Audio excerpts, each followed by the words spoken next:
नमस्कार दोस्तों, मैं आप सभी लोगों का इसी पाठशाला पे स्वागत करता हूं। जैसा कि हम सभी लोग जानते हैं कि हमारा जो सीटेट का एग्ज़ाम होने वाला है, मेरे ख्याल से वर्ष 2024 का 7 जुलाई को प्रस्तावित है। तो हम सभी लोग कैसे तैयारी करेंगे, इस रणनीति पर चर्चा करेंगे। अच्छा, जब मैंने सीटेट का एग्ज़ाम दिया था तो पिछले 10 सालों के हमने क्या किए थे, प्रैक्टिस सेट लगाए थे। जो पिछले 10 साल के जो पूछे हुए हैं प्रश्न, मैंने उसके जो प्रैक्टिस सेट थे हल कर लिए थे। इसका फ़ायदा क्या है? तो इसका फ़ायदा यह है कि आपको एक मोटा मोटा आंकड़ा हो जाएगा कि किस प्रकार के प्रश्न पूछे जाते हैं। अच्छा दोस्तों, यह फैक्चुअल आपका एग्ज़ाम बहुत कम होता है। इसमें कॉन्सेप्ट लेवल के जो क्वेश्चन होते हैं बहुत ज़्यादा आते हैं। तो उसके लिए आपको क्या करना होगा, तो कम से कम 5 साल के तो आप लोग ज़रूर ही जो पूछे हुए हैं, टेस्ट सीरीज़ नहीं, जो पूछे हुए प्रश्न पत्र हैं आप उनको हल कीजिए। तो इससे क्या होगा, आपको एक आंकड़ा हो जाएगा किस प्रकार के प्रश्न आते हैं और कौन कौन से कॉमन प्रश्न बन सकते हैं। अच्छा, जैसे कुछ जिन वैज्ञानिकों द्वारा शोध किए गए हैं तो वो प्रश्न तो खैर उनसे एक आधे प्रश्न देखने को आपको मिलेंगे प्रत्येक वर्ष, लेकिन अलग अलग करके पूछे जाते हैं।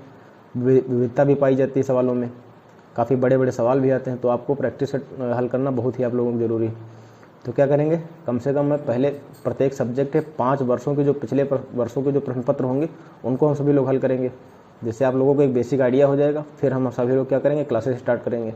तो 7 जुलाई को करीब आपका एग्ज़ाम होने वाला है, तो कोशिश करेंगे तब तक आपका संपूर्ण सिलेबस कवर करा दें। तो पहले हम सभी लोग बाल विकास के प्रश्न पत्र जो हैं वो हल कर लेंगे 5 साल के, फिर एनवायरनमेंट के अपने हल करेंगे। जब हमारे ये सभी हो जाएंगे तो हम सभी लोग क्लासेस स्टार्ट करेंगे। तो अगर हमारे चैनल पर जो नए हैं तो सब्सक्राइब जरूर कर लें और बेल आइकन को भी दबा दें, जिससे कोई भी वीडियो अगर हम अपलोड करते हैं तो आपको सूचना मिल जाएगी। खैर, बढ़ते हैं अपने प्रश्न की ओर, देखते हैं। तो पहला हमारा प्रश्न है दोस्तों, कक्षा में खेल प्रतियोगिता में हिस्सा लेते समय तनुज अपने दोस्त से कहता है कि वह भाला फेंकने में हिस्सा लेगा। किस प्रतियोगिता में? तो भाला फेंकने में हिस्सा लेगा। और रस्सी कूदने में उसकी बहन हिस्सा ले सकती है क्योंकि वह एक लड़की है और लड़कियां भाला नहीं फेंक सकती हैं। तो इसका प्रश्न क्या कह रहा है कि लड़कियां भाला नहीं फेंक सकती। तो यह पूछ रहा है कि यह किसको प्रदर्शित करता है? जेंडर संबद्धता को प्रदर्शित करता है। पूछ रहा है क्या इसको प्रदर्शित करता है, या जेंडर समानता को दिखाता है, या जेंडर समता को दिखाता है, या फिर जेंडर रूढ़िवादिता को दिखाता है। तो इसका सही उत्तर आपका क्या है? जेंडर रूढ़िवादिता को दिखाता है, डी। अच्छा, जेंडर रूढ़िवादिता है क्या, हम सभी लोग इसको समझते हैं। जब हम क्या करते हैं, किसी व्यक्ति के बारे में अपनी पूर्व अवधारणा को बना लेते हैं लिंग के आधार पर, तो आपकी जेंडर रूढ़िवादिता हो गई। जैसे कि एग्जाम्पल के तौर पर अगर हम कहते हैं कि जैसे मान लेते हैं कि बालिकाएं अभी भी कई स्थानों पर यह प्रचलित है कि मानसिक रूप से कमज़ोर होती हैं पुरुषों की अपेक्षा, या शारीरिक रूप से कमज़ोर होती हैं। तो यह गलत बात है, इसमें कोई भी सच्चाई नहीं है। तो यही है कहने का मतलब जेंडर रूढ़िवादिता, कि जब किसी व्यक्ति के बारे में उसके लिंग के आधार पर बनाई गई धारणा जो होती है उसको हम क्या कहते हैं, जेंडर रूढ़िवादिता कहते हैं। अब हम सभी लोग जेंडर संबद्धता को समझते हैं। जेंडर कंसिस्टेंसी किसे कहते हैं? तो जेंडर संबंध, अच्छा, प्रश्नों से संबंधित जो अन्य प्रश्न बनने वाले होंगे हम सभी लोग उन पर भी चर्चा कर लेंगे, जिससे आपको एक मोटा मोटा आइडिया होता रहेगा। तो बच्चे जो हैं समय के साथ साथ लिंग की भावना को विकसित करते हैं। जेंडर संबद्धता में क्या होता है, बच्चे जो होते हैं समय के साथ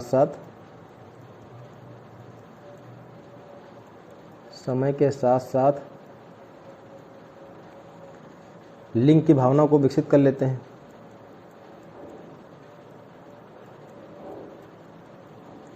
लिंग की भावना को विकसित कर लेते हैं। तो क्या करते हैं, वो लिंग की भावना को विकसित कर लेते हैं, वो पहचानने लगते हैं कि कौन सा महिला कौन सा पुरुष। तो उसी का तात्पर्य है कि जेंडर संबद्धता है। लॉरेंस कोहलबर्ग ने, अच्छा, कौन से वैज्ञानिक थे जो इस सिद्धांत पर जिन्होंने कार्य किया था? तो लॉरेंस कोहलबर्ग ने। लॉरेंस बहुत ही प्रचलित वैज्ञानिक हैं ये। तो इन्होंने इस सिद्धांत पर कार्य किया था। अच्छा, इन्होंने जो समय बताया था तो 2 वर्ष से लेकर के 7 वर्षों के बीच, कौन सा समय? 2 वर्ष से लेकर के 7 वर्षों के बीच जो इसी के चरण हो गए, इन्हीं के मध्य जेंडर संबद्धता से संबंधित जो अवधारणा है बच्चों में क्या होती है, विकसित हो जाती है। और कोहलबर्ग ने क्या कहा था? उन्होंने यह कहा था कि जब, जैसे साइंटिफिक भाषा की अगर हम बात करें तो उन्होंने कहा था कि बच्चे तब तक उपयुक्त तरीके से व्यवहार करना नहीं सीखते हैं जब तक कि वह यह नहीं समझ लेते हैं कि लिंग स्थायी है। ठीक है दोस्तों, जैसे कि जो लगभग 7 साल में विकसित होता है। तो उन्होंने क्या कहा था बच्चे तब तक उपयुक्त तरीके से व्यवहार करना नहीं सीखते हैं जब तक कि वह यह नहीं समझ लेते कि लिंग स्थायी है या नहीं। तो इसका तात्पर्य क्या, हम सभी लोग इस पर बात करते हैं।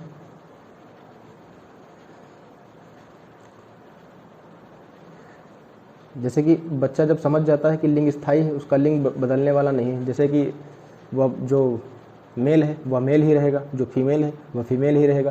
तो वह एक समय के बाद, जैसे कि उपयुक्त समय हमने बात करी 2 वर्ष से लेकर के 7 वर्ष, कितना उपयुक्त समय है? तो 2 वर्ष से लेकर के 7 वर्ष। तो इसके बीच जब बच्चे को पता हो जाता है कि उसका लिंग जो है स्थायी है, तो अपने लिंग के अनुसार अपना व्यवहार करने लगता है। अच्छा, जेंडर समानता किसे कहते हैं, अब इसको समझ लेते हैं। जेंडर समानता, इनसे दोस्तों प्रश्न बने हैं, अब आगे आप सभी लोग देखेंगे। तो जेंडर समानता किसे कहते हैं? जैसे महिला तथा पुरुषों में कोई किसी प्रकार का भेदभाव ना करना। जैसे महिलाओं को क्या करना, समान अवसर देना, समान अवसर देना, समान अवसर देना हो गया आपका, समान जिम्मेदारियां हो गई, समान अधिकार हो गए, समान अधिकार देना, किसी भी प्रकार का भेदभाव ना करना, भेदभाव ना करना। ये सब दोस्तों जेंडर समानता के उदाहरण हो गए। तो जेंडर रूढ़िवादिता हमने समझ ली किसे कहते हैं, जेंडर संबद्धता किसे कहते हैं हमने समझ ली, जेंडर समता भी समझ लिया। तो उम्मीद है दोस्तों ये आपको प्रश्न समझ में आ गया होगा अच्छे से। तो अब हम बात करते हैं अगले क्वेश्चन की ओर अपना। अगला हमारा प्रश्न है कि अपसारी चिंतन, अपसारी और अभिसारी चिंतन। तो पहला ऑप्शन क्या है हमारा, कई उत्तरों को प्रोत्साहित करता है और एक ही समाधान पर स्थिर है, एक ही समाधान पर स्थिर है, कई उत्तरों को प्रोत्साहित करता है, गणितीय क्षमताओं को बढ़ावा देता है, मौखिक क्षमताओं को बढ़ावा देता है, मौखिक क्षमताओं को बढ़ावा देता है या गणितीय क्षमताओं को बढ़ावा देता है। तो इसका सही जवाब क्या है दोस्तों? तो इसका सही जवाब है कई उत्तरों को प्रोत्साहित करता है और एक ही समाधान पर स्थिर है। तो कई उत्तरों को प्रोत्साहित करता है क्या हो गया आपका, अपसारी चिंतन हो गया। अभिसारी चिंतन एक ही समाधान पर स्थिर है। अब हम समझते हैं अपसारी का तात्पर्य है क्या। जैसे आपका ये एक सेंटर हो गया, ऐसे समझ लेते हैं,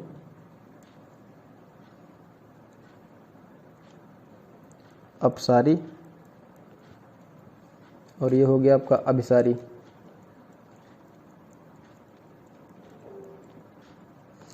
तो मान लेते हैं आपका ये एक केंद्र बिंदु ये हो गया अपसारी का, ये हो गया केंद्र अभिसारी का। तो अपसारी में क्या होगा दोस्तों, विचारों का आपका फैलाव होगा, ये जो होंगे विचार या सृजनात्मकता जो भी होगी वो फैलेगी, ठीक है। और इसमें क्या होगा, ये आपका संकुचन को दर्शाएगा। मान लेते हैं बिंदु आपका ये छोटा होता जाएगा तो ये संकुचन को दर्शाएगा। तो वही कह रहा है दोस्तों, अपसारी चिंतन कई उत्तरों को प्रोत्साहित करता है और जो अभिसारी चिंतन है या एक ही समाधान पर स्थिर रहता है। अच्छा, बात करते हैं अपसारी और अभिसारी जो हैं इन शब्द जो है किसके द्वारा दिए गए थे। तो जेपी गिलफोर्ड नामक एक वैज्ञानिक जी हैं महोदय, जेपी गिलफोर्ड। कौन? तो जेपी गिलफोर्ड। हालांकि जैसे जो टर्मिनोलॉजी जो हमने प्रयोग किया कि इन शब्दों का प्रयोग किसके द्वारा किया गया, तो ये टेट के लिए बहुत ही महत्वपूर्ण है। सीटेट में ऐसे प्रश्न बहुत कम ही देखने को मिलते हैं, फिर भी खैर आप लोग याद रखिए, एग्जामिनर के ऊपर है जो प्रश्न बनाए किस प्रकार का प्रश्न बना दे। तो जेपी गिलफोर्ड,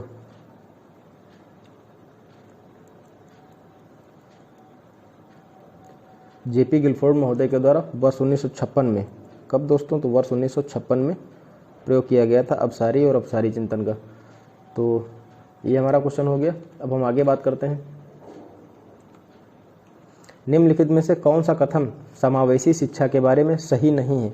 प्रश्नों को हल करते वक्त आप यह जरूर देखें कि क्या पूछ रहा है, सही नहीं है। अक्सर इस प्रकार के प्रश्नों में गलतियां हो जाती हैं सॉल्व करते समय, तो आप लोग जरूर देखते रहिए इसको। खैर देखते हैं इसके ऑप्शन क्या है। समावेशी शिक्षण का अर्थ है ऐसे तरीकों से शिक्षण जो बहिष्कृत ना करें। समझ रहे हैं दोस्तों क्या कह रहा है, ऐसे शिक्षण के तरीके जो बहिष्कृत ना करें। और अगला है उस शिक्षा शास्त्र को अपनाना जो सभी शिक्षार्थियों की आवश्यकताओं का समर्थन करे, कि एक ऐसी शिक्षा शास्त्र को अपनाया जाए जो सभी शिक्षार्थियों की आवश्यकताओं का समर्थन करे। अगला है भाषा शैली में अंतर को समायोजित करती है और सहयोग को बढ़ावा देती है। निश्चित पाठचर्या और मानक मूल्यांकन के आसपास ही एक समावेशी कक्षा का केंद्र होता है। तो आपका सही उत्तर क्या होगा, इसमें सही नहीं है पूछ रहा है ना दोस्तों, तो आपका ये हो जाएगा डी, ये आपका सही नहीं है। क्योंकि निश्चित पाठचर्या, समावेशी शिक्षा में सभी प्रकार के बालकों को आपको शिक्षा प्रदान करनी होती है। तो निश्चित पाठचर्या, हालांकि निश्चित पाठचर्या तो एक स्तर तक सर समझ सकते हैं कि हो सकता है कि मानक मूल्यांकन के आसपास केंद्र होता है, तो ये आपका उचित प्रतीत नहीं होता है दोस्तों। अच्छा, इसको ये कॉन्सेप्ट आपको डेवलप करेंगे भाइयों, क्योंकि इसके वरना आप लोगों को समस्या होगी। जैसे कि आप सभी लोग जानते हैं करीब 20-22 लाख प्रत्येक वर्ष लोग इस एग्ज़ाम में अपीयर करते हैं और जो इसका पासिंग रेट होता है काफ़ी कम ही होता है। तो समावेशी शिक्षण का अर्थ है, ऐसे अन्य जो समावेशी शिक्षण के ही अर्थ हैं इनको समझते हैं। जैसे कि समावेशी शिक्षण का अर्थ है ऐसे तरीकों से शिक्षण जो बहिष्करण ना करें। बहिष्करण का तात्पर्य, जैसे अगर कोई विकलांग बंदा आता है पढ़ने के लिए तो उसको बहिष्करण ना किया जाए, उसको भी उचित व्यवस्था करी जाए, उसकी सीखने के लिए जो भी आवश्यक मानदंड है उसके पूरे कराए जाने चाहिए। और उस शिक्षा शास्त्र को अपनाना जो सभी शिक्षार्थियों की आवश्यकताओं का समर्थन करे। सभी शिक्षार्थियों का तात्पर्य यही है जो भी वंचित हैं बालक या जो अपना विकलांग बालक हैं, कोई भी किसी भी प्रकार का जो बालक पिछड़ा हुआ बालक है, उन सबकी आवश्यकताओं का समर्थन किया जाए। भाषा शैली में अंतर को समायोजित करती हो और सहयोग को भी बढ़ावा देती हो। तो ये हो गया आपका समावेशी शिक्षा। अब हमारी अगली शिक्षा पर हम बात करते हैं। निम्नलिखित में से कौन सा कथन समावेशी शिक्षा के बारे में सही नहीं है? ये हमारा हो गया दोस्तों। अगला हमारा प्रश्न है, शिक्षार्थी जो पहले से जानते हैं उसके आधार पर अपने ज्ञान का निर्माण करते हैं। कह रहा है कि जो शिक्षा, जैसे मान लेते हैं कोई विद्यार्थी है, वह कुछ पहले से ही ज्ञान जो नॉलेज रखता है उसके आधार पर ज्ञान का निर्माण करता है। आर हमारा क्या है, पैटर्न ढूंढना, पिछले ज्ञान के साथ जुड़ाव बनाने से शिक्षार्थियों को जानकारी को सार्थक रूप से संसाधित करने में मदद मिलती है। तो इसका ये दोनों आपके सही होंगे, ए और आर दोनों सही हैं। ए आर की सही व्याख्या करता है। जैसे मान लेते हैं कक्षा 1 में विद्यार्थी है दोस्तों, तो कक्षा 1 में जो कुछ उसने सीखा, कक्षा 2 में गया, अगली क्लास में जब गया तो क्या होगा, वो पूर्व ज्ञान का अपने प्रयोग करेगा कक्षा 2 में। जैसे कोई गणित का सवाल आपने सीखा, 2 दूनी 4 होता है, तो उसका कक्षा आगे भी हम प्रयोग करेंगे ना। तो वही कह रहा है कि शिक्षार्थी जो पहले से जानता है उसके आधार पर अपने ज्ञान का निर्माण करता है। फिर अगला है, पैटर्न ढूंढना और पिछले ज्ञान के साथ साथ जुड़ाव बनाने से शिक्षार्थियों को जानकारी को सार्थक रूप से संसाधित करने में मदद करती है। और ज्ञान जो होता है, ज्ञान है क्या, तो ज्ञान निर्माण की एक ऐसी प्रक्रिया होती है जिसमें जो विद्यार्थी होता है अन्वेषण अर्थात खोजबीन करता है, प्रतिबिंब, बातचीत आदि के माध्यम से क्या करता है, अपनी अवधारणा जो है बनाता है, उसकी समझ निर्मित करता है। तो अगला हमारा प्रश्न है, अभिकथन अगला हमारा है कि बच्चों द्वारा बचपन अलग अलग संस्कृतियों में अलग अलग तरह से अनुभव किया जाता है। इसका कारण कह रहा है कि बच्चों का विकास जो है सार्वभौमिक है। तो ऑप्शन आपके हैं ए आर दोनों सही हैं। ए जो है आर की सही व्याख्या करता है, ये हो गया आपका। अगला हमारा हो गया ए आर दोनों सही हैं, ए आर की सही व्याख्या नहीं करता है। ए सही है किंतु आर गलत है और ए आर दोनों गलत हैं। तो इसका सही जवाब क्या होगा, ए सही है किंतु आर जो है आपका गलत है। तो इसका सही जवाब क्या होगा, ए सही है किंतु आर जो है गलत है।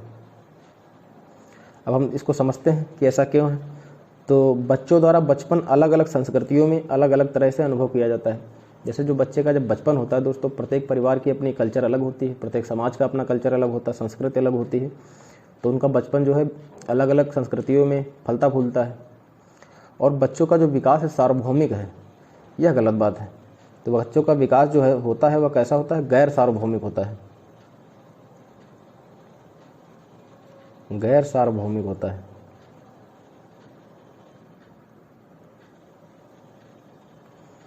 तो बच्चों का जो विकास होता है दोस्तों गैर सार्वभौमिक होता है। यह जो होता है अंतर सांस्कृतिक मतभेदों के अधीन होता है। किसके अधीन होता है, अंतर सांस्कृतिक मतभेदों के अधीन होता है। अंतर सांस्कृतिक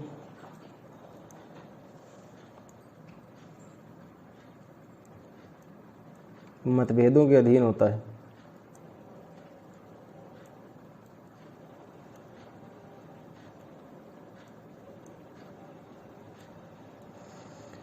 तो जो बच्चों का विकास होता है वह सार्वभौमिक ना होकर के गैर सार्वभौमिक होता है, अंतर सांस्कृतिक मतभेदों के अधीन होता है।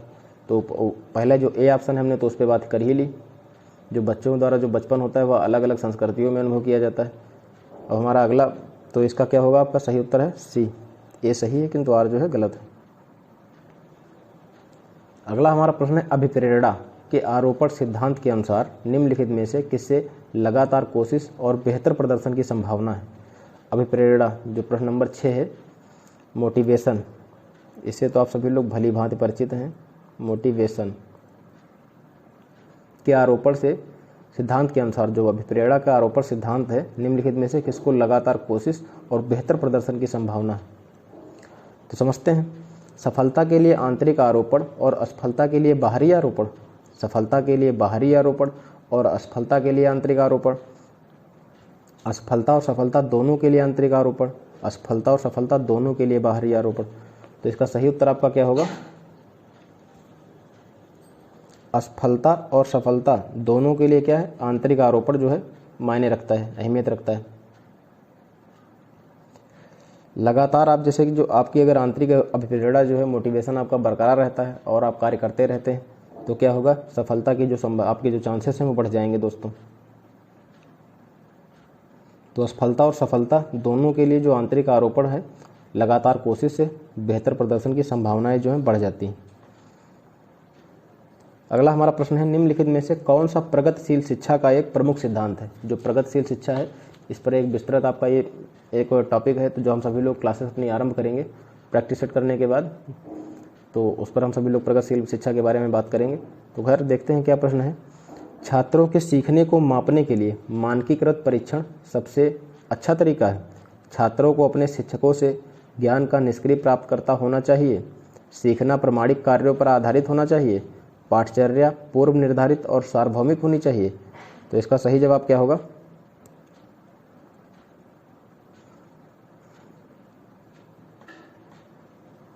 सीखना जो है प्रमाणिक कार्यों पर आधारित होना चाहिए।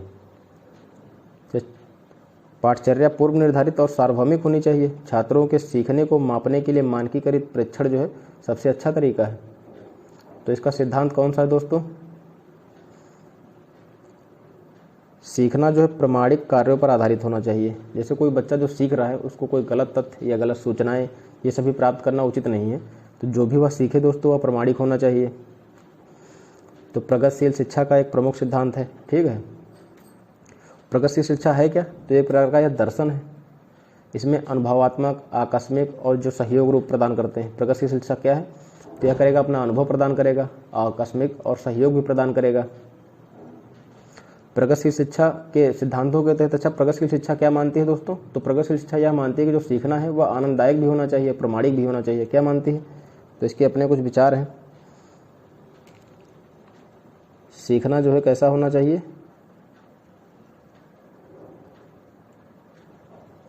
प्रमाणिक होना चाहिए। और कैसा होना चाहिए? आनंददायक होना चाहिए। अच्छा, आनंददायक जब होगा तभी बच्चे पढ़ेंगे, और अभी अगर उन पर आप बोझ डाल देंगे तो क्या वो सीख पाएंगे? नहीं ना। तो सीखना जो है प्रमाणिक भी होना चाहिए और आनंददायक भी होना चाहिए। प्रमाणिक से उनको गलत तथ्यों से बचाया जाएगा, उनकी सूचना जो होगी उचित होगी, उन्हें प्रदान की जाएगी। आनंददायक होगा तो वो अच्छे से सीखेंगे भी।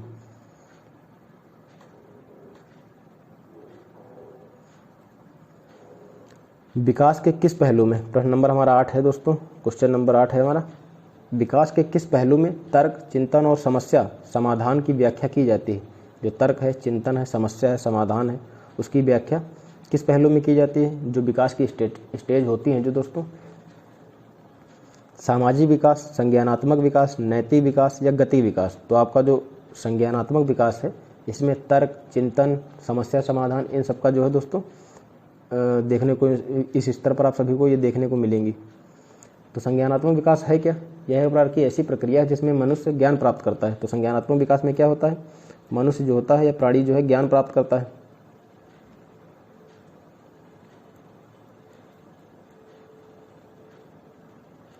ज्ञान प्राप्त करेगा। इसमें मनुष्य क्या करेगा? ज्ञान प्राप्त करेगा, उसे व्यवस्थित करेगा, उचित तरीके से उसको लगाएगा। ठीक है।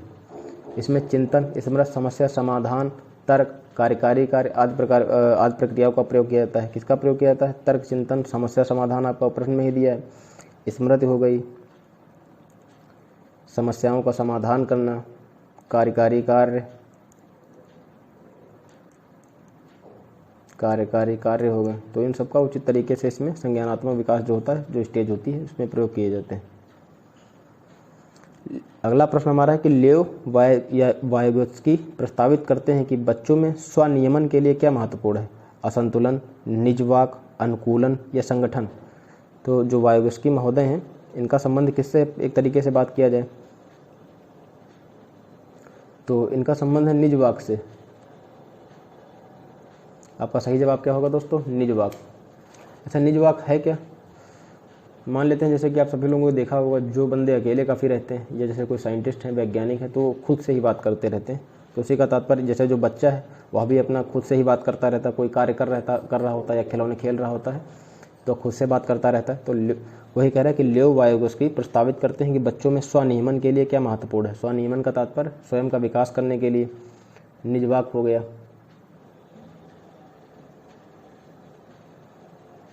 और इसको अन्य एक नाम इसका क्या है,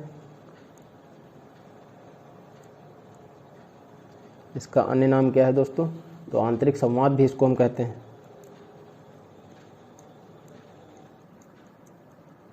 आंतरिक संवाद, इसको क्या कहते हैं, आंतरिक संवाद भी कहते हैं, इसका एक अन्य नाम। तो हालांकि आंतरिक संवाद कोई बुरी चीज़ है नहीं, ये बहुत ही आवश्यक है। खैर, अगला प्रश्न हमारा है प्रश्न नंबर 10। लॉरेंस कोहलबर्ग ने नैतिक विकास सिद्धांत में बच्चे कार्यों को उनके परिणाम के आधार पर अच्छा या बुरा समझने से इस समझ पर पहुंचते हैं कि नियम और कानून नम्य है। कह रहा है कि इस समझ, जो कोहलबर्ग के द्वारा जो नैतिक विकास सिद्धांत दिया गया था, बच्चे क्या करते हैं, कार्यों को उनके परिणाम के आधार पर अच्छा या बुरा समझने से इस समझ पर पहुंचते हैं कि नियम और कानून नम्य हैं या बदले जा सकते हैं। कह रहा है कि बच्चे क्या करते हैं, जैसे कोई कार्य होता है तो जो उसके परिणाम होते हैं उस आधार पर उसको अच्छा समझते हैं या बुरा समझते हैं, और देखते हैं कि नियम और कानून है वह नम्य है या बदले जा सकते हैं। तो लॉरेंस कोहलबर्ग का यह तर्क नैतिक विकास क्रमिक रूप से चरणों में होता है, कि मतलब जो उन्होंने नैतिक विकास का सिद्धांत दिया उसके किस चरण में यह होता है।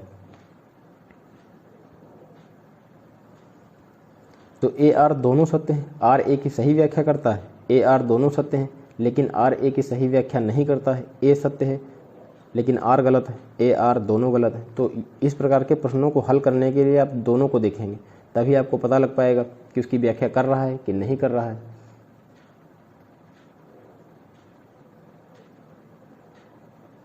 तो इसका सही जवाब है कि ए आर दोनों सत्य हैं, आर ए की सही व्याख्या करता है दोस्तों।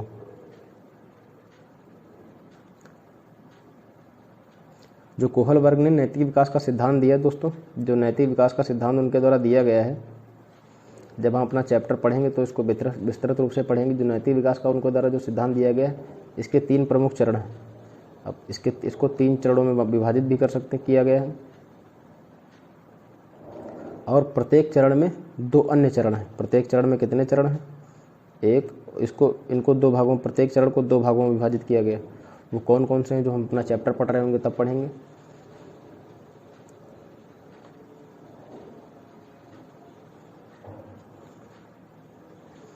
तो अगला हमारा प्रश्न है क्वेश्चन नंबर 11।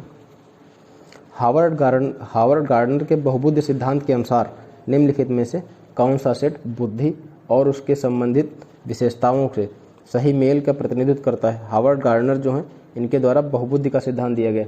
अच्छा, जैसे आपका टेट वगैरह का अगर एग्जाम है मान लेते हैं दोस्तों, तो उसमें इस प्रकार के प्रश्न भी पूछे जा सकते हैं कि बहुबुद्धि का सिद्धांत जो है किसके द्वारा दिया गया है। तो इसके ऑप्शन है, हम सभी लोग उस पर विचार करते हैं। अंतर वैयक्तिक दूसरों को समझने और उनके साथ संबंध स्थापित करने के कौशल, तार्किक गणितीय नृत्य या क्रीड़ा संबंधी क्षमताएं, संगीतमय प्रदर्शन या रचना के कौशल, स्थानिक प्राकृतिक वातावरण की सराहना करने के कौशल। तो इसका सही जवाब आपका है संगीतमय प्रदर्शन या रचना करने के कौशल।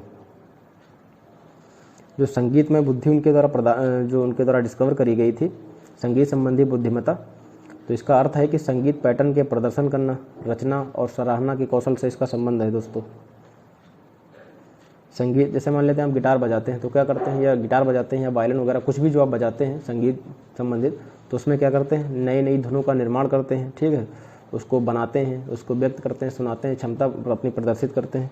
तो वही है संगीत में बुद्धि से संबंधित। जैसे मान लेते हैं आपने कोई यंत्र अगर ठीक ये कोई यंत्र है दोस्तों, हालांकि लग तो नहीं रहा है, फिर भी मान लेते हैं कि ये कोई यंत्र है।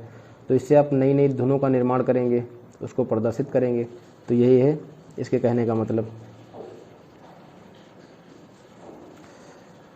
अगला हमारा प्रश्न है, निम्नलिखित में से कौन सा कथन अधिगम के बारे में सही नहीं है। यहाँ कह रहा है कि अधिगम जो सीखने की प्रक्रिया है उसमें सही नहीं है। अधिगम शिक्षार्थी के पूर्व ज्ञान पर निर्भर करता है। अब पहला ऑप्शन ये हो गया आपका। अगला ऑप्शन है कि अधिगम का तात्पर्य पूर्व वैचारिक स्कीम्स के पुनर्गठन से है। सी, अधिगम सामाजिक क्रिया द्वारा संसाधित होती है। डी, अधिगम एक प्रक्रिया नहीं अपितु एक उत्पाद है। तो इसका सही जवाब आपका क्या होगा दोस्तों? अधिगम एक प्रक्रिया नहीं अपितु उत्पाद है। ये आपका सही नहीं है उत्तर। बाकी आपके 3 जो हैं दोस्तों सही हैं। तो सही नहीं से आपको ये भी जानने को मिलेगा कि कौन कौन से सही हैं। तो कह रहा है कि अधिगम शिक्षार्थी के पूर्व ज्ञान पर निर्भर करता है, अर्थात अधिगम का कौन सा एक सिद्धांत हो गया आपका, या याद करने के लायक कौन सा फैक्ट है कि अधिगम जो है आपका पूर्व ज्ञान पर निर्भर करेगा। पूर्व ज्ञान जैसे जो आपकी पूर्व की कक्षा रही होगी, जो भी आपने उससे सीखा है तो उस पर भी निर्भर करेगा। पूर्व वैचारिक स्कीम के पुनर्गठन से भी है। अधिगम सामाजिक क्रिया द्वारा संसाधित भी होता है। जैसे कि आप समाज में रह रहे हैं तो ज़रूरी नहीं कि आप हमेशा किताबों से ही सीखें, समाज से भी आप कुछ सीखते हैं। तो वही कह रहा है दोस्तों, अधिगम एक प्रक्रिया नहीं अपितु उत्पाद है। यह आपका गलत तथ्य है। अधिगम जो है एक प्रक्रिया है। ये क्या है अधिगम? अधिगम एक प्रक्रिया है, उत्पाद नहीं। और अधिगम जो है यह सतत प्रक्रिया है। कैसी प्रक्रिया है दोस्तों? यह सतत प्रक्रिया है, यह निरंतर चलती रहती है। कोई व्यक्ति ये नहीं कि हमने सीख लिया तो अब हमारा माइंड बंद हो गया, सीखने की कोई लिमिट नहीं, ना ही कोई उम्र है दोस्तों। ये तो आप सभी लोग जानते ही हैं। मनोवृत्ति, भय, हाव भाव, गत्यात्मक कौशल, भाषा कौशल, ये सभी अधिगम के उत्पाद हैं। अगर हम बात करें अधिगम के उत्पादों की, अधिगम के उत्पाद कौन कौन से हैं, तो भय हो गया आपका। ये स्वयं अधिगम नहीं है दोस्तों, बल्कि ये अधिगम के उत्पाद हैं। भय हो गया, गत्यात्मक कौशल हो गए,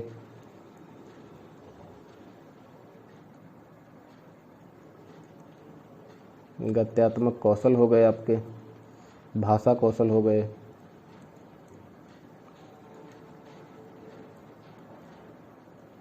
ये सभी अधिगम के उत्पाद हैं, ना कि स्वयं अधिगम है। ये स्वयं अधिगम नहीं है, बल्कि अधिगम के उत्पाद हैं दोस्तों। अगला हमारा प्रश्न है, निम्न में से कौन सा कारक समस्या समाधान को बढ़ावा देता है? अपसारी चिंतन, कार्यात्मक स्थिरता, निष्क्रिय अनुसरण या प्रतिक्रिया सेट। तो इसका सही जवाब क्या होगा? अपसारी चिंतन। हमने बात कर लिया अपसारी और अपसारी चिंतन किसे कहते हैं। तो अपसारी चिंतन में क्या होता है, जैसे मान लेते हैं आप किसी एक समस्या में फंस गए तो उसके कई आप उपाय ढूंढ पाएंगे, तो उसको अपसारी चिंतन प्रसार को बढ़ावा देता है, ना कि संकुचन को। तो जो अभिसारी होता है वो क्या करता है, वो संकुचन को बढ़ावा देता है, वो संकुचन को दोस्तों बढ़ावा देगा।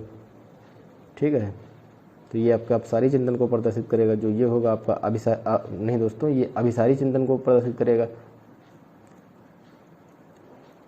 ये अभिसारी को दर्शाएगा और ये आपका अपसारी को दर्शाएगा।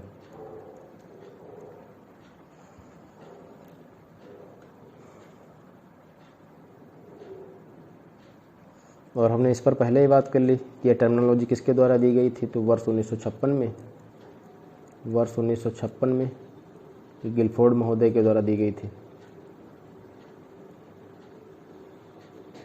अगला हमारा प्रश्न है, कोहलबर्ग के नैतिक विकास सिद्धांत के अनुसार किस स्तर पर बच्चे आत्म केंद्रित होते हैं और किसी कार्य को करने में अपना ही लाभ देखते हैं? पहले स्तर के पहले चरण में, पहले स्तर के दूसरे चरण में, दूसरे स्तर के तीसरे चरण में, तीसरे स्तर के 5वें चरण में। अच्छा, ये एक अपना एक अलग विस्तृत चैप्टर है, इससे कई बार बहुत सारे प्रश्न देखने को मिलते हैं। तो इसका सही जवाब क्या होगा? पहले स्तर के दूसरे चरण में। जो कोहलबर्ग का सिद्धांत है, कोहलबर्ग का जो सिद्धांत है मित्रों, यह 3 भागों में विभाजित किया गया है। और हमने अभी बात की थी कि ये प्रत्येक इसके अपने 2 चरण भी हैं। तो वही कह रहा है कि इसमें कौन सा स्तर पर, तो पहले स्तर के दूसरे चरण में। तो पहले स्तर का दूसरा चरण जो होगा, ये आपका पहला लेवल हो गया, उसका दूसरा चरण होगा। तो उसमें कह रहा है कि बच्चे आत्म केंद्रित होते हैं और किसी कार्य करने में अपना ही लाभ देखते हैं। जैसे बच्चा को कोई खिलौना है, अगर आप उसको ले लेते हैं उससे तो वह रोने लगेगा, तो वह पहला स्वलाभ ही देखेगा, उसे फ़र्क नहीं पड़ता आप कितने खुश हैं, आपकी संतुष्टि उसके लिए कोई मायने नहीं रखती, अपनी ही संतुष्टि देखेगा। तो वही कह रहा है कि जो पहला स्तर है आपका, इसका जो दूसरा चरण होगा यही। अगला हमारा प्रश्न है, वंचित वर्गों से संबंधित विद्यार्थियों के समावेशन के लिए विविध परंपराओं के प्रति जागरूकता और संवेदनशीलता को बढ़ावा देना चाहिए। पहचान आधारित रूढ़ियादिताओं को प्रमाणित और प्रोत्साहित किया जाना चाहिए। सामाजिक संबंधता के आधार पर कक्षा में अलगाव करना चाहिए या समान क्षमताओं के आधार पर विद्यार्थियों को समूह में विभाजित करना चाहिए। तो इसका सही जवाब क्या होगा? विविध परंपराओं के प्रति जागरूकता और संवेदनशीलता को बढ़ावा देना चाहिए। जो विविध परंपराएं हैं उनके प्रति जागरूकता फैलाई जानी चाहिए, संवेदनशीलता को बढ़ावा दिया जाना चाहिए। वंचित वर्ग के जो बच्चे हैं दोस्तों, आज भी उन्हें उचित शिक्षा प्रदान नहीं होती, तो उसके प्रति हमें क्या, जो उनकी परंपराएं हैं, लोगों में उनकी जागरूकताओं को फैलाना चाहिए और संवेदनशीलता को बढ़ावा दिया जाना चाहिए, उन्हें भी उचित अवसर प्रदान किए जाने चाहिए। अच्छा, RTI एक्ट, जो RT जो आपका एक्ट है, RTI जो एक्ट है आपका,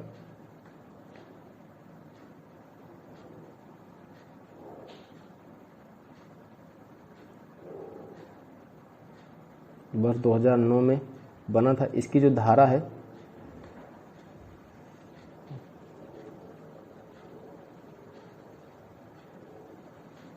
RTI, ये आपका एक्ट 2009 में पारित हुआ था।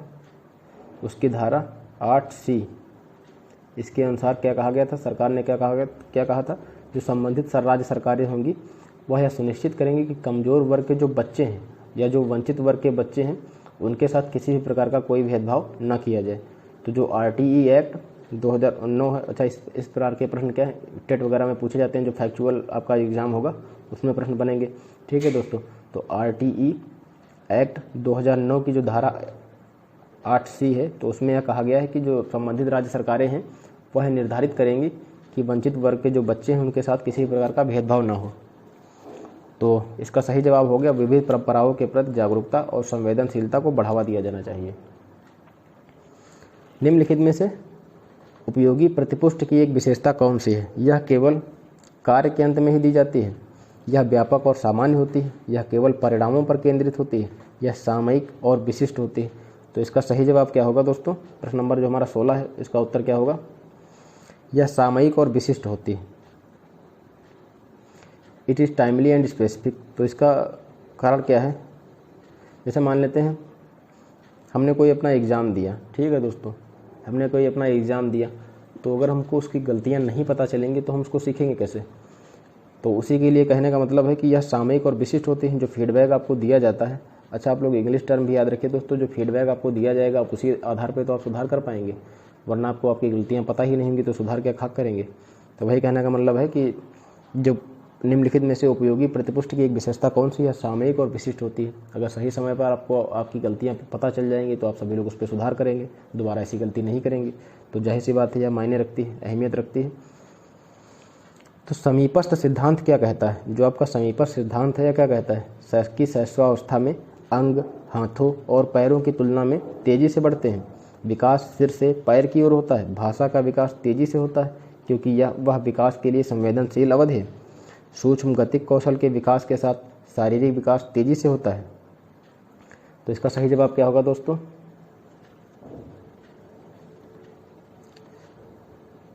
समीपस्थ सिद्धांत के अनुसार पूछ रहा है, तो इसका सही जवाब अंग हाथों और पैरों की तुलना में जो है तेजी से बढ़ते हैं। अच्छा, समीपस्थ सिद्धांत है क्या, इस पर हम सभी लोग बात करते हैं। जो मानव का जो शरीर होता है मित्रों, वह शरीर के केंद्र से बाहर की ओर होता है। जो मानव का विकास है, मान लेते हैं ये सेंटर है दोस्तों, मान लेते हैं ये हमारा शरीर है मानव का, ये मानव का शरीर है। तो इसका जो विकास होगा ये सेंटर हो गया, केंद्र से बाहर की ओर होगा, ऐसे ऐसे। तो वही समीपस्थ सिद्धांत क्या कहेगा? कहता है कि जो केंद्र से बाहर की ओर विकसित होता है मानव का शरीर, यह विकास की दिशा का भी वर्णन करता है। तो जो समीपस्थ सिद्धांत है यह क्या दर्शाएगा? विकास विकास की दिशा को भी बताता है। अंग हाथों और पैरों की तुलना में जो है तेजी से बढ़ते हैं।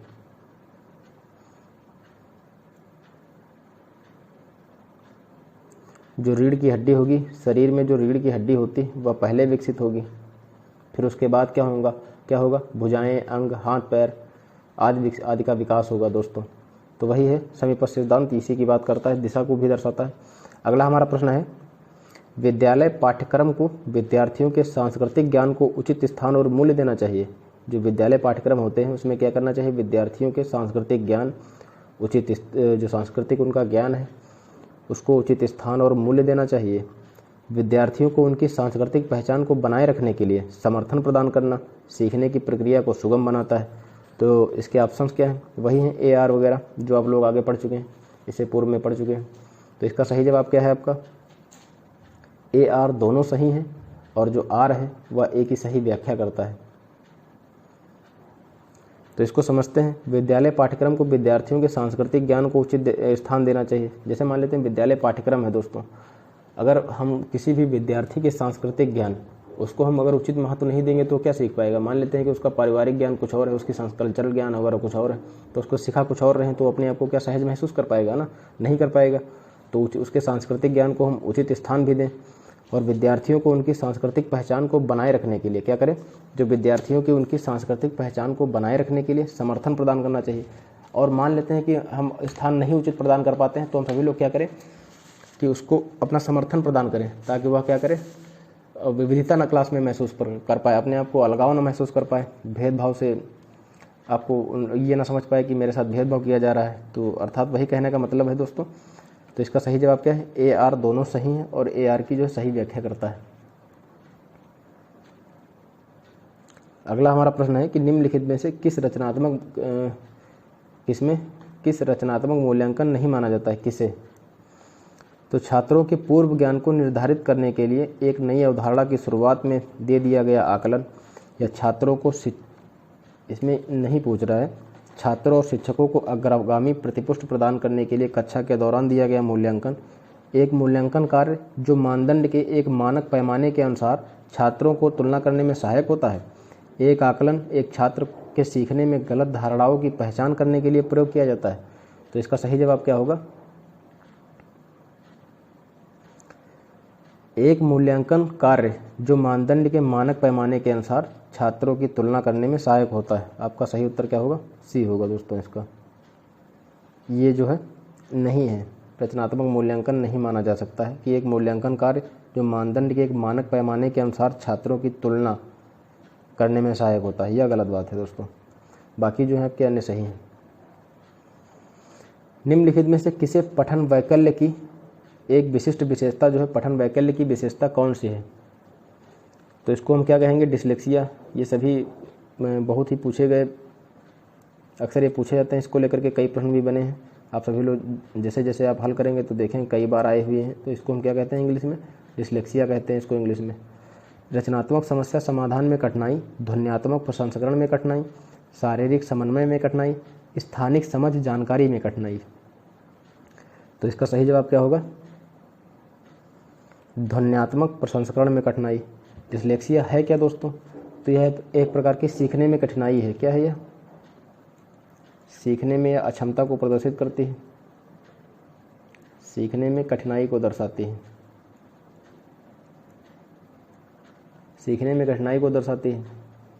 धारा पर, जैसे कोई व्यक्ति धारा प्रवाह पढ़ रहा है, वर्तनी जो है तो उसको थोड़ा गलत पढ़ जाएगा वह धारा प्रवाह। जैसे कोई एक अपना उचित धारा प्रवाह बनाए हुए है और उसको वह गलत तरीके से पढ़ जाएगा, धारा प्रवाह, वर्तनी। तो इनको क्या होगा, इनमें क्षमताएं वह प्रदर्शित करेगा जो बालक डिसलेक्सिया से ग्रसित होगा। तो इसमें क्षमताओं को दर्शाएगा वह।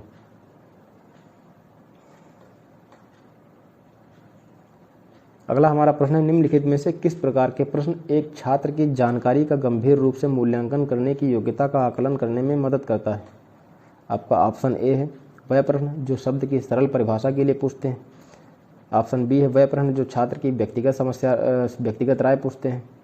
वह प्रश्न जो पाठ को मान्य करने वाले उदाहरणों के लिए पूछते हैं, वह प्रश्न जो किसी पाठ का सारांश मांगते हैं।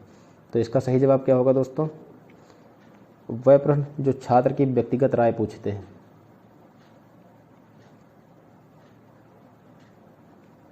इस प्रश्न में गंभीर रूप से बात करी जा रही कि एक प्रश्न एक छात्र की जानकारी का गंभीर रूप से मूल्यांकन करने की योग्यता का आकलन करने में मदद करते हैं। वह प्रश्न जो छात्र की व्यक्तिगत राय पूछते हैं। जैसे मान लेते हैं किसी बंदे से आप क्या करेंगे, जो कोई व्यक्ति है पढ़ रहा है तो उसकी आप व्यक्तिगत राय पूछेंगे, तो जाहिर सी बात है वह उत्साहित भी होगा और प्लस बात यह है कि जो भी उसकी अपनी समस्याएं हैं उनको भी हल करने में आप मदद मिलेगी। तो आप यह जान पाएंगे अच्छे से एक टीचर के तौर पर वह कहाँ समस्या क्रिएट कर रहा है किसी भी मुद्दे को लेकर के, तो आप उसको सॉल्व कर पाएंगे। तो व्यक्तिगत राय खैर मायने रखती है।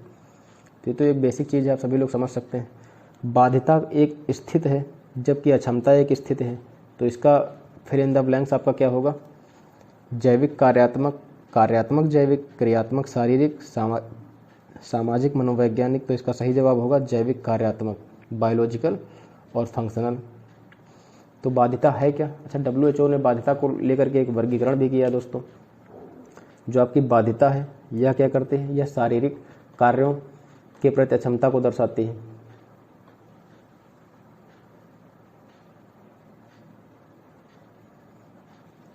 यह शारीरिक बाध्यता जो है शारीरिक चीज़ों से संबंधित है, शारीरिक कार्यों से। और हम बात करें अक्षमता की, तो अक्षमता क्या है? तो अक्षमता जो है सामाजिक भूमिका से संबंधित है। अक्षमता का संबंध सामाजिक भूमिका से है। टेट वगैरह में इस प्रकार के प्रश्न बने भी हैं दोस्तों। तो बाध्यता क्या है? यह शारीरिक कार्यों से संबंधित है। जैसे मान लेते हैं कोई विकलांग व्यक्ति है तो वो उसके अगर कोई कार्य करने को दिया जा रहा है तो वह शारीरिक रूप से अक्षम भी हो सकता है। तो बाध्यता शारीरिक कार्यों से संबंधित रखती है, जबकि अक्षमता जो है, अक्षमता सामाजिक भूमिका को भी संबंध रखती है। सामाजिक अक्षमता भी हो सकती है अपनी कोई। अगला हमारा प्रश्न है कि निम्नलिखित में से कौन सा कथन संज्ञान और भावनाओं के बीच के संबंध को उपयुक्त रूप से परिभाषित करता है? जो संज्ञान है और भावनाएं हैं इनके बीच को उपयुक्त रूप से परिभाषित करता है। संज्ञान और भावनाएं दोनों स्वतंत्र प्रणालियां हैं। कह रहा है कि दोनों स्वतंत्र हैं क्या? संज्ञान और जो भावनाएं होती दोनों स्वतंत्र हैं, या फिर भावनाएं और संज्ञान आपस में एक दूसरे पर पारस्परिक रूप से निर्भर करते हैं? संज्ञान भावनाओं को प्रभावित करते हैं लेकिन इसके विपरीत सत्य नहीं है, या फिर भावनाएं संज्ञान को प्रभावित करते हैं लेकिन इसका विपरीत सत्य नहीं है? तो इसका सही जवाब क्या होगा दोस्तों? भावनाएं और संज्ञान आपस में एक दूसरे पर पारस्परिक रूप से निर्भर करती हैं। यह आपका सही जवाब होगा। जो भावनाएं और संज्ञान होती हैं एक दूसरे पर पारस्परिक रूप से निर्भर हैं। अच्छा, वो आपने अच्छे से सुना होगा, एक शायर है कि मतलब अगर आपका दिल स्वस्थ नहीं है तो दिमाग अच्छे से कार्य नहीं करेगा। वही कहने का मतलब है, अगर भावनाएं आपकी ठीक ठाक होंगी तभी आप उचित तरीके से कार्य कर पाएंगे, संज्ञान ले पाएंगे किसी प्रकार से, पॉजिटिव जो भावनाएं होंगी आपकी। तो जो भावनाएं और संज्ञान हैं आपस में एक दूसरे पर पारस्परिक रूप से क्या करती हैं? डिपेंड करती हैं, निर्भर करती हैं। यह आपका सही जवाब होगा। तो इसके पीछे आपको एक सोच डेवलप करनी पड़ेगी। जो प्रश्न है आपको इनके पीछे, इस प्रकार के प्रश्नों के पीछे आप सभी लोगों को एक सोच डेवलप करनी पड़ेगी। आप तथ्यों को रटिए मत, उसके पीछे कॉन्सेप्ट को समझिए। अगला हमारा प्रश्न है कि प्राथमिक कक्षाओं में भाषा का विकास किस प्रकार से संसाधित होता है? जो प्राथमिक कक्षाएं होती हैं उसमें भाषा का जो विकास होता है किस प्रकार संसाधित होता है? जब शिक्षक अमूर्त अवधारणाओं को संदर्भित करने के लिए ठोस उदाहरणों का उपयोग करते हैं, जब शिक्षक औपचारिक भाषा के प्रयोग पर जोर देते हैं और उसे लागू करते हैं, जब शिक्षक बच्चों की मातृभाषा की अवहेलना और उपेक्षा करते हैं, जब शिक्षक मूर्त वस्तुओं के बजाय संकेतों और प्रतीकों से शुरुआत करते हैं। तो इसका सही जवाब क्या होगा?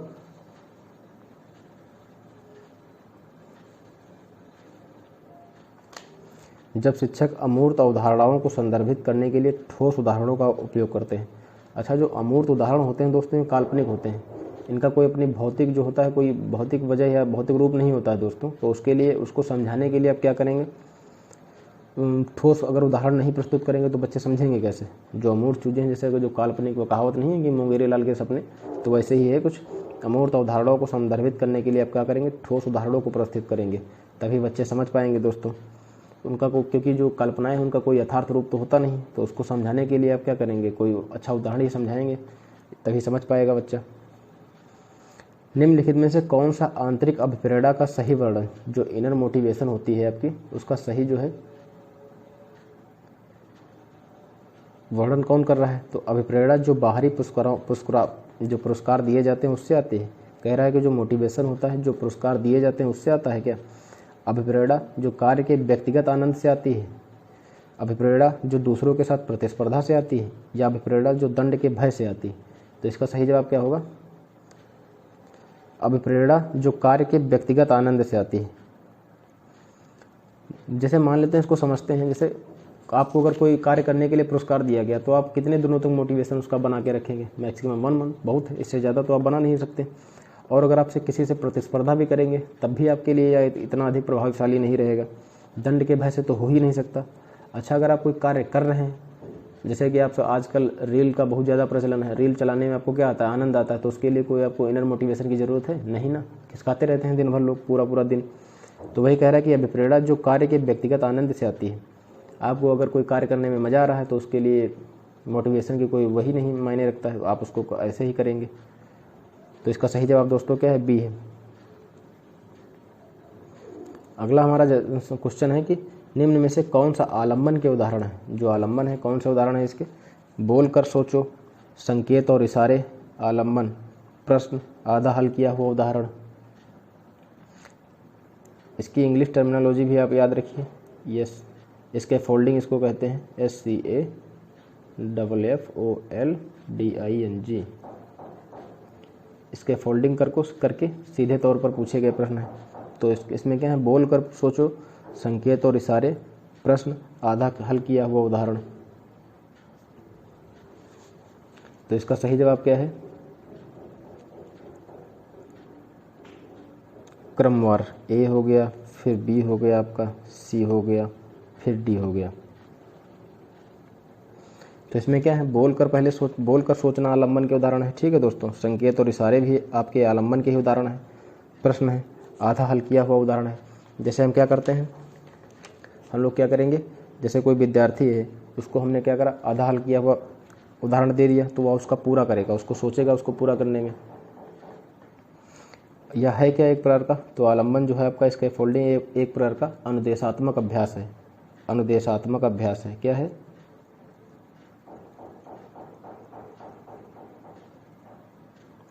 यह अनुदेशात्मक अभ्यास है।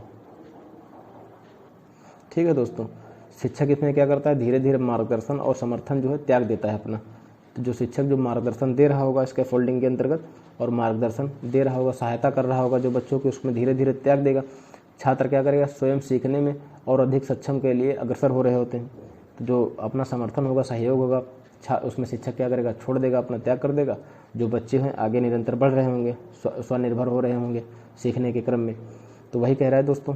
तो इसमें बोल कर सोचो, संकेत और इशारे, प्रश्न भी दिए जाते हैं, आधा हल किया हुआ प्रश्न भी दे दिया जाता है, तो बच्चे सीखते हैं इसी आधार पर।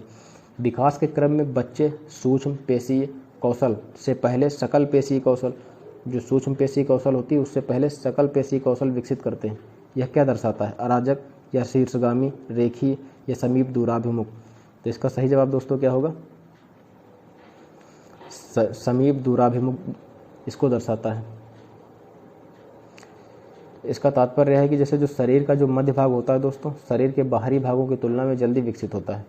मान लेते हैं यह हमारा शरीर का सेंटर है, तो इसका जो मध्य भाग होगा यह अन्य बाहरी भागों की अपेक्षा पहले डेवलप होगा दोस्तों, जल्दी डेवलप होगा।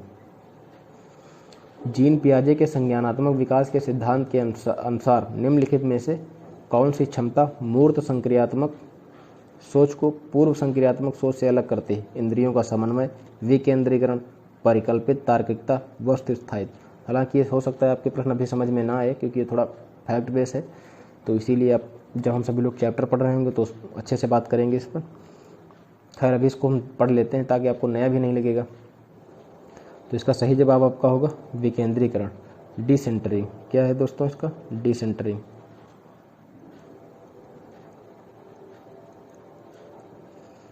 तो इसमें क्या होता है? विकास के जो पूर्व संक्रियात्मक चरण में क्या करते हैं? बच्चे किसी स्थिति या समस्या के सिर्फ एक पहलू पर ध्यान केंद्रित करते हैं।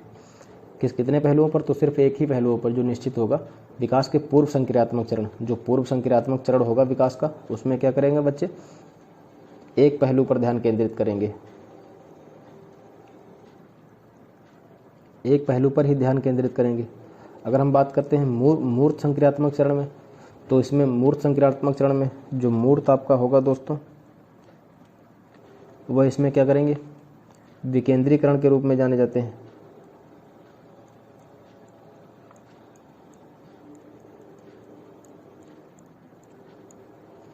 तो जो आपका पूर्व संक्रियात्मक चरण होगा उसमें एक ही पहलू पर क्या बात करेंगे, वो सब ध्यान केंद्रित करेंगे। और मूर्त चरण में क्या होगा, जो मूर्त संक्रियात्मक सोच है उसमें विकेंद्रीकरण पर अपना ध्यान केंद्रित करेंगे।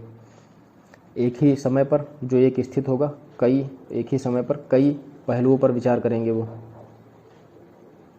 कई पहलू इसमें शामिल होंगे। तो मूर्त संक्रियात्मक सोच में कई पहलू शामिल होंगे, विकेंद्रीकरण को दर्शाता है। और जो पूर्व संक्रियात्मक सोच होगा वह एक पहलुओं पर अपना ध्यान केंद्रित करते हैं। रस्सी कूदते समय पर रस्सी में फंसने के कारण आउट होने के बाद अरु कहती है कि उसे रस्सी ने जानबूझकर आउट कर दिया। जीन पियाजे के संज्ञानात्मक विकास सिद्धांत की किस अवस्था में बच्चे इस तरह के तर्क देते हैं? मूर्त संक्रियात्मक अवस्था, औपचारिक संक्रियात्मक अवस्था, संवेदी चालक अवस्था या फिर पूर्व चालन अवस्था? तो इसका सही जवाब है दोस्तों पूर्व चालन अवस्था। जो आपकी प्री ऑपरेशनल स्टेज है उसकी बात की जा रही है, प्री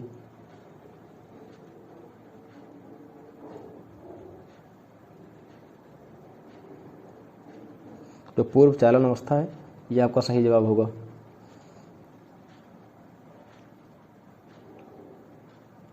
इसमें बच्चे क्या करेंगे, प्रतीकात्मक जो खेल होते हैं उसको उसमें संलग्न होना शुरू कर देते हैं, शामिल होना शुरू कर देते हैं। अगला हमारा प्रश्न है, सीखने के सामाजिक संरचनावादी विचार इस बात की वकालत करते हैं कि शिक्षार्थी दूसरों से निष्क्रिय रूप से ज्ञान प्राप्त करते हैं, शिक्षार्थी सक्रिय रूप से ज्ञान का निर्माण करते हैं, व्याख्यान देने और समझने से प्रभावी शिक्षण सक्रिय होता है, प्रत्याहार और दोहराव की चिंतन प्रक्रिया से प्रभावी शिक्षण होता है। तो इसका सही जवाब होगा शिक्षार्थी सक्रिय रूप से ज्ञान का निर्माण करते हैं। जो विद्यार्थी होता है अपना सक्रिय रूप से ज्ञान का निर्माण करता है। जो सीखने के सामाजिक संरचनावादी जो सिद्धांत है दोस्तों, इसमें निष्क्रिय रूप से जानकारी नहीं लेने के बजाय बच्चा क्या करेगा, आपका अपना जो बच्चा होगा वह सक्रिय ज्ञान का निर्माण करेगा।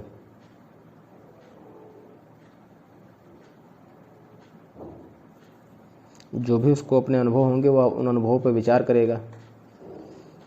अच्छा, एक प्रश्न इस प्रकार का प्रश्न बनता है, जो स्कीमा जो होता है किससे, स्कीमा का संबंध किससे होता है दोस्तों?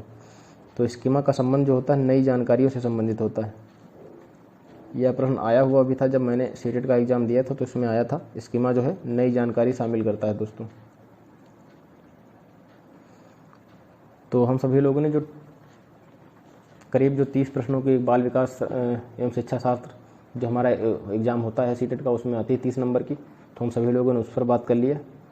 तो अब आप सभी लोग अगर हमारा लेक्चर आपको पसंद आया तो ज़रूर लाइक कीजिए। हम सभी लोग क्या करेंगे, क्लासेस करने से पहले हम लोगों ने बात कर ली, क्लासेस करने से पहले कम से कम 5 साल या अधिकतम 10 साल के पेपर ज़रूर हल करेंगे, ताकि आप लोगों को एक आंकड़ा हो जाए। उसके बाद हम सभी लोग क्लासेस स्टार्ट करेंगे। ठीक है, बाल विकास की फिर एनवायरनमेंट वगैरह की जो भी होंगी आपको क्लासेस उचित रूप से प्रदान कर दी जाएंगी, मुहैया करा दी जाएंगी, आपकी तैयारी में मदद करेंगी। तो हमारे चैनल को सब्सक्राइब जरूर करें मित्रों। मिलते हैं अगले लेक्चर में। धन्यवाद, नमस्कार।